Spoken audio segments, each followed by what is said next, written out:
यह कहानी उस समय की है जब भारतवर्ष अनेक जनपदों और महाजनपदों में विभक्त था। उत्तर में हिमालय की छाया, दक्षिण में समुद्र का गर्जन और मध्य में नदियों की शांति। ऐसे ही एक महाजनपद था नागद्रव्य। इस जनपद का राजा था वीरसेन और उसकी राजधानी थी नागपुरी। कहा जाता था कि इस राज्य की समृद्धि का रहस्य था नागमणि। राजा वीरसेन का राज्य अत्यंत समृद्ध था। यहां न गरीबी थी, न रोग, न क्लेश। हर वर्ष फसलें लहलहाती थीं और शत्रु राज्य इस जनपद के पास आने से डरते थे। किंतु बहुत कम लोग जानते थे कि इस सब के पीछे एक रहस्य था, नागमणि। यह मणिमहल के नीचे एक गुप्त कक्ष में स्थित थी। किंवदंती थी कि यह मणि स्वयं तक्षक नाग ने वीरसेन के पूर्वजों को भेंट दी थी, एक वचन के साथ, जब तक यह मणि तुम्हारे राज्य में सुरक्षित है, समृद्धि बनी रहेगी। किंतु यदि कोई लोभवश इसका दुरुपयोग करेगा तो नागों का शाप सक्रिय हो जाएगा। राजा वीरसेन का पुत्र विक्रांत पराक्रमी, विद्वान और धर्मनिष्ठ था। उसने तक्षशिला में शिक्षा प्राप्त की थी और राज्य के कार्यों में हाथ बंटाने लगा था। एक दिन उसने अपने गुरु वचस्पति से पूछा, गुरुदेव, क्या यह उचित है कि हम एक मणि के सहारे राज्य चलाएं? क्या यह हमारी नीति और पुरुषार्थ का अपमान नहीं है? वचस्पति ने मुस्कुराते हुए कहा, युवराज, नागमणि केवल साधन है, साध्य नहीं। उसका उपयोग तभी तक शुभ है जब तक लोभ उसमें प्रवेश न करे। किंतु तुम्हारा यह प्रश्न ही संकेत है कि तुम भविष्य में एक न्यायप्रिय सम्राट बनोगे। इसी बीच पड़ोसी राज्य मालव का राजा दुर्जन सेन नागपुरी की समृद्धि से ईर्ष्या करने लगा। उसके गुप्तचरों ने नागमणि की बात सुनी और दुर्जन सेन ने योजना बनाई। यदि हम वह मणि पा जाएं, तो नागपुरी स्वतः ही पतन की ओर चल पड़ेगा। दुर्जन सेन ने अपने राजपुरोहित कालीगिरी को बुलाया। वह एक तांत्रिक था जिसने अनेकों बार मृतात्माओं से संपर्क साधा था। कालीगिरी ने कहा, राजन, मणि पर शाप है, लेकिन यदि हम मणि त्रुटि तंत्र से कार्य करें तो वह मणि हमें बिना नागों की बाधा के मिल सकती है। नागपुरी महल में एक दरबारी था भद्रक, जिसे राजा वीरसेन ने दास्यावस्था से उठाकर मंत्री बनाया था।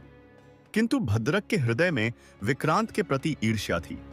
दुर्जन सेन ने भद्रक को धन और राज्य का लालच देकर अपने पाले में मिला लिया।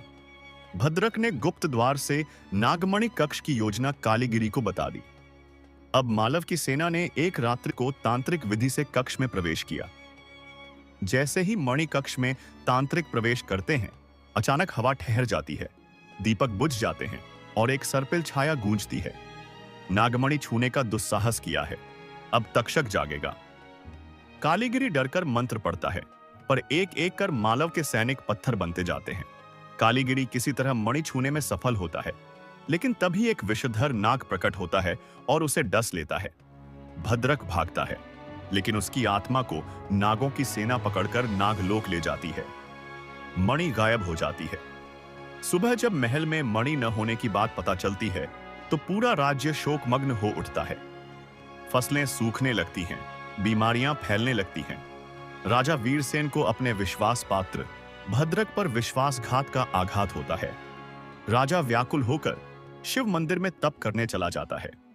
वहीं उसे स्वप्न में एक संकेत मिलता है। नागमणि को पाने के लिए विक्रांत को नागलोक की यात्रा करनी होगी।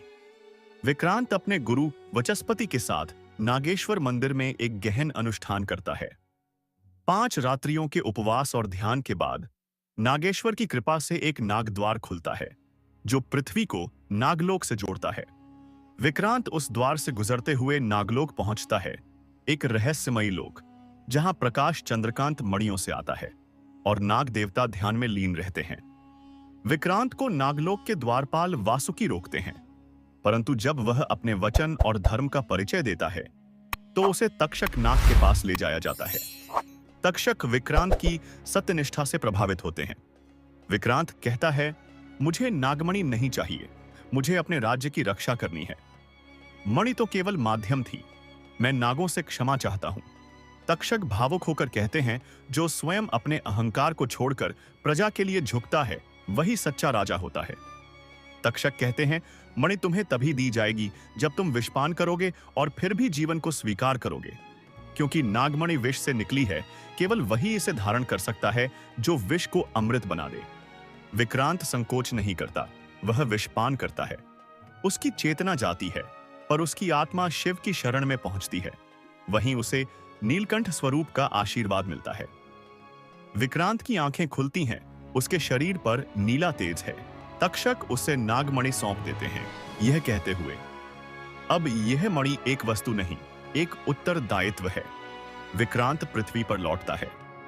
जैसे ही वह मणि को मूल स्थान पर रखता है, राज्य पुनः समृद्ध होने लगता है। सूखे खेतों में हरियाली लौट आती है।